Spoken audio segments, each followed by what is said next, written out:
পিছে আয় বন্ধু তরে। দুঃসংবাদ আপনাদের জনপ্রিয় প্র্যাঙ্কিং টিম ভেঙে গেল।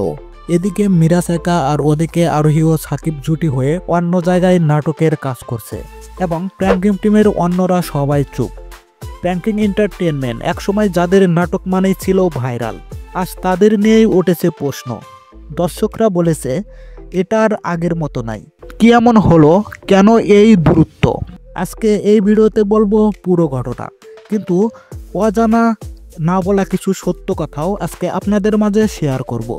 তাই টানাটানি না করে এই সম্পূর্ণ ভিডিওটি দেখতে থাকুন গাইস। তাহলে ভিডিওটা শুরু করে দিচ্ছি। আপনারা সকলেই জানেন প্র্যাঙ্কিং টিমের শুরুটা ছিল অনেক জাঁকজমকপূর্ণ।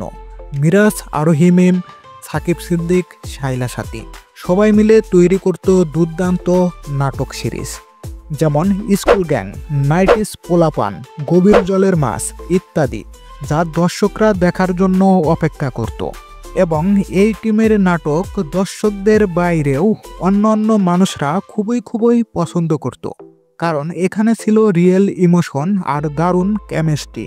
মিরাজ আরোহীর জুটি ছিল সবচাইতে পপুলার, কিন্তু হঠাৎ করে ভাঙন, ঝগড়া, অভিমান আর সবার মাঝে দূরত্ব।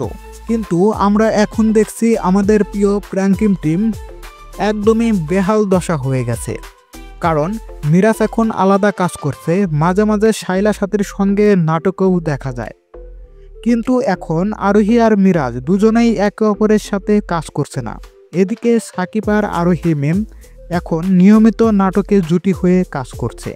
অনেকে বলেছে ওদের সম্পর্কটা কেবল নাটকে সীমাবদ্ধ নয়। অন্যদিকে লামহান চো, অনন্যা ইসলাম এদেরও আগের মতো দেখা যাচ্ছে না। সবাই যেন যার যার মতো ব্যস্ত।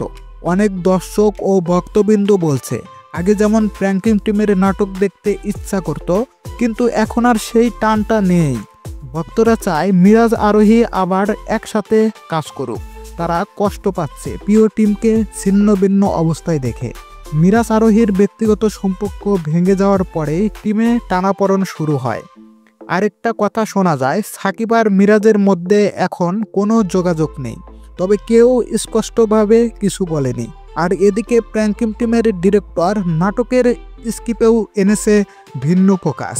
আগে যেখানে দলগতভাবে কাজ হতো, এখন সেটা বদলে গেছে। তাহলে প্রশ্ন হচ্ছে, টিম কি সত্যি ভেঙে যাচ্ছে? এটা এখনই বলা কঠিন। সম্ভবত সবার মাঝে কিছু ভুল বুঝাবুঝি আর অভিমান আছে, তবে এখনও সময় আছে। যদি তারা আবার একত্র হয়, প্র্যাঙ্কিং আবার আগের জায়গায় ফিরে আসতে পারে। আপনাদের কি মনে হয়, প্র্যাঙ্কিং টিম আবার কি এক হবে? আপনি কি চান মিরাজ আরোহী আবার একসাথে নাটক করুক? কমেন্ট করে জানান আপনার মতামত।